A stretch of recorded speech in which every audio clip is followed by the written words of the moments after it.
semuanya, perkenalkan nama saya Putri Maharani. Saya sekolah di Perguruan Tinggi STQ Prokania, dosen pengampu Rinja Effendi SPDI MPD. Matkul Teori dan Apresiasi Sastra. Saya semester 1 Prodi PGSD. Pada kesempatan ini, saya akan bercerita atau mendongeng dengan judul dongeng Legenda Batu Menangis. Jadi, pada zaman dahulu kala, di waktu yang sangat lampau, di dataran tinggi Kalimantan Barat, terdapat sebuah bukit yang terletak jauh dari permukiman dengan banyak penghuni. Di sana, hiduplah seorang janda yang kehidupannya sangat miskin. Dalam hidupnya, janda tersebut ditemani dengan putri sematawayangnya yang bernama Darmi. Semenjak ditinggal pergi oleh sang ayah, kehidupan ibu dan putrinya Darmi begitu sulit karena ayahnya meninggalkan mereka tanpa adanya warisan sedikit pun. Namun, ibu tersebut mampu merawat Darmi dengan sangat baik. Ibu bekerja di sawah dan juga di ladang milik orang lain, menjadi buruh untuk mencari kebutuhan hidup. Anak perempuan itu tumbuh menjadi gadis yang paras rupa sangat cantik. Gadis itu memiliki paras yang indah dan juga semampai. Rambutnya panjang dan lembut, lebat dan terurai dengan indah hingga ujung mata kakinya. Dengan gaya yang mengikat hingga tepian rambutnya, juga dipercantik dengan keberadaan poni yang bersinar rapi menyusuri keningnya kehalusan dan yang lembut seperti batu cendana. Namun, di balik kecantikan paras dan rupanya, sifat dan hatinya tidak mampu menyamai kecantikannya. Antara hati dan perilaku sungguh teramat berbeda. Gadis itu jauh dari kata baik. Dia sangat pemalas dan juga manja serta egois. Segala hal yang dia inginkan harus terwujud. Dia tidak pernah peduli dengan bagaimana situasi kondisi ibunya. Padahal ibunya selalu berusaha untuk memenuhi segala keinginan anaknya. Walaupun dalam kondisi yang sulit, setiap hari ibunya kesulitan hanya untuk mencari sesuap nasi. Berbeda dengan ibunya, pemalas dan tidak pernah mau membantu atau sekedar meringankan beban ibunya. Dia hanya bisa bersolek setiap harinya menjaga penampilannya agar tetap cantik. Darmi tak pernah membantu pekerjaan ibunya. Ibu seringkali mengajak Darmi untuk bekerja di sawah ataupun di ladang, tetapi Darmi selalu menolak dari ibunya. Anakku, apakah kamu tidak mau membantu ibu bekerja di sawah ataupun di ladang? Ajak sang ibu. Tidak mungkin aku bekerja di ladang, ibu. Ibu tahu itu kotor dan juga sangat menjijikkan. Nanti kuku-kukuku yang cantik ini bisa jadi kotor karena lumpur, jawab Darmi yang selalu diucapkan setiap kali ibunya meminta bantuan kepadanya. Apa kamu tidak mau membantu atau sekedar kasihan? Tanya ibu. Pekerjaan di ladang itu hanya cocok untuk ibu. Aku tidak bisa bekerja di tempat kotor seperti itu. Ibu sudah keriput dan jelek, tidak bisa diperbaiki lagi penampilan ibu, dan juga sudah tidak ada yang mau terhadap ibu. Jadi tidak perlu ibu mengeluh atas pekerjaan di ladang. Memang hanya cocok untuk ibu saja. Meskipun tak pernah dibantu oleh anaknya, tetapi sang ibu tetap rajin untuk berangkat dan bekerja di sawah atau di ladang. Setiap selesai bekerja, Darmi seringkali menghampirinya dan meminta uang dari hasil ibunya bekerja. Sudah pulang kerja? Mana uang hasil kerjanya? Tanya Darmi. Ibu sudah diberi upah, tapi kamu jangan mengambil uang ini karena uangnya untuk kebutuhan hidup sehari-hari, jelas sang ibu. Aku harus terlihat cantik, bedak yang kupunya sudah habis. Aku harus membeli yang baru. Uang dari hasil bekerja demi menyenangkan hati anaknya. Suatu ketika, ibu mengajak putrinya sematawayangnya untuk menuruni bukit menuju desa di mana banyak permukiman yang dipadati penghuni untuk berbelanja segala macam kebutuhan. Desa tersebut terletak di lokasi yang teramat jauh dari rumahnya, tanpa keadaan apapun. Sehingga, untuk menuju desa, mereka harus berjalan kaki dengan jarak yang sangat jauh dan cukup membuat lelah. Seperti biasa, gadis egois itu berjalan dengan pakaian yang sangat mewah dan cantik, sembari membawa keranjang belanjaan. Pakaian mewah dan riasan cantik itu sengaja ia gunakan demi menarik perhatian setiap orang yang melihatnya. Gadis itu ingin menjadi pusat perhatian dan juga ingin dikagumi semua orang. Ibunya yang sudah tua memiliki kondisi yang teramat sangat jauh berbeda dengan putrinya. Sembari membawa keranjang belanjaan, ibunya berpakaian sangat dekil dan kucel. Meskipun mereka berjalan berdampingan, tetapi tidak ada yang menyadari bahwa mereka berdua adalah ibu dan anak. Hal itu karena perbedaan yang sangat jauh mencolok serta mereka berasal dari daerah yang terpencil. Setibanya di desa, benar saja semua orang tak berhenti memandangi gadis itu. Para pemuda juga dibuat terpesona oleh kecantikan Darmi. Seolah tak pernah puas, para pemuda tak berani mengalihkan pandangannya terhadap anak gadis itu sedikit pun.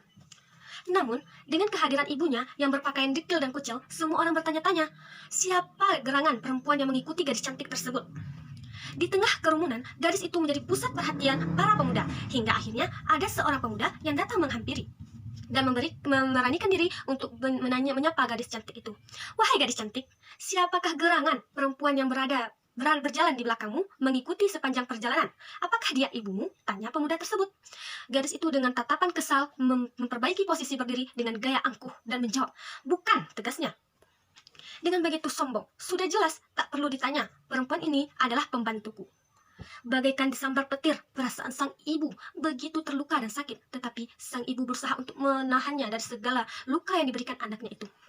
Darmi dan ibunya lantas melanjutkan perjalanan dengan kondisi yang sama, di mana Darmi berjalan di depan mendahului ibunya.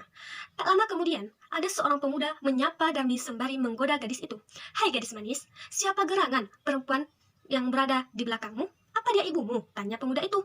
Tentu saja bukan. Apakah kami terlihat seperti ibu dan anak? Apakah perempuan dekil ini pantas menjadi ibuku? Terang Darmi. Dia adalah budak, lanjutnya. Sang ibu kembali merasa terluka, tetapi ia terus berusaha menahan diri dari amarah. Namun, sepanjang perjalanan, begitulah yang dia lakukan. Anaknya, Darmi, selalu menyebut ibunya sebagai pembantu dan malu mengakui ibunya. Karena penghinaan tersebut terus berulang dan sang ibu terus merasa terluka. Akhirnya, ibu di pinggir jalan, dia berdoa untuk bersimpuh sambil menangis karena melihat perilaku anaknya yang begitu kejam. Kenapa berhenti, ibu? Tanya Darmi. Namun, meski bertanya berulang-ulang kali, sang ibu tak jua menjawab pertanyaannya. Sang ibu lantas berdoa, Ya Tuhan, hamba memohon ampun bagi diriku yang lemah dan tak berdaya ini. Hamba sudah tak kuat menahan penderitaan ini. Hamba tak mampu menghadapi sikap angkuh putri hamba. Ya Tuhan, tolong berikanlah hukuman yang semestinya kepada putri hamba. Hukumlah putri hamba yang durhaka ini. Hamba mohon kepadamu ya Tuhan. Atas kehendak dari Tuhan yang Maha Esa, langit tiba-tiba mendung dan gelap. Petir menyambar di setiap sudut langit, seolah memperlihatkan amarah yang begitu besar. Hujan deras datang, mengguyur permukaan bumi. Secara perlahan, tubuh Darmi menjadi kaku, tak bisa digerakkan. Darmi merasa itu menjadi panik dan mulai berteriak. Ibu, ada apa dengan tubuhku? Kenapa kaku tidak bisa digerakkan? Tanya sambil berteriak panik.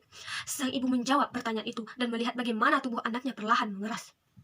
Maaf ibu, maafkan Darmi. Darmi berjanji tidak akan pernah mengulangi kesalahan Darmi. Maaf bu, maaf, seru Darmi. Namun, segala permohonan maaf Darmi sudah terlambat. Nasi sudah menjadi bubur. Hukuman atas kedurhakaan Darmi sudah tidak bisa diberi ampun. Perlahan, sedikit demi sedikit, tubuh Darmi berubah menjadi batu. Orang yang berada di sana juga menyaksikan kejadian itu. Setelah Darmi berubah menjadi batu, langit kembali menjadi cerah dan terang seperti sedia kala. Darmi yang sudah berubah menjadi batu dipinggirkan oleh warga setempat agar tidak menghalangi jalan. Karena masyarakat mengetahui kejadian itu, batu tersebut pun menjadi legenda dan dijuluki Batu Menangis. Nah, jadi teman-teman, asal-usul Batu Menangis, legenda Batu Menangis ini berasal dari Provinsi Kalimantan Barat. Penduduk dan masyarakat Kalimantan Barat yakin bahwa legenda Batu Menangis bukan hanya mitos atau legenda, tetapi memang benar-benar terjadi. Legenda batu menangis sendiri dipercaya oleh masyarakat setempat sebagai suatu kutukan, sehingga batu itu menyerupai bentuk manusia yang sedang menangis dan menyesal. Hingga kini, batu tersebut masih ada dan dijadikan sebagai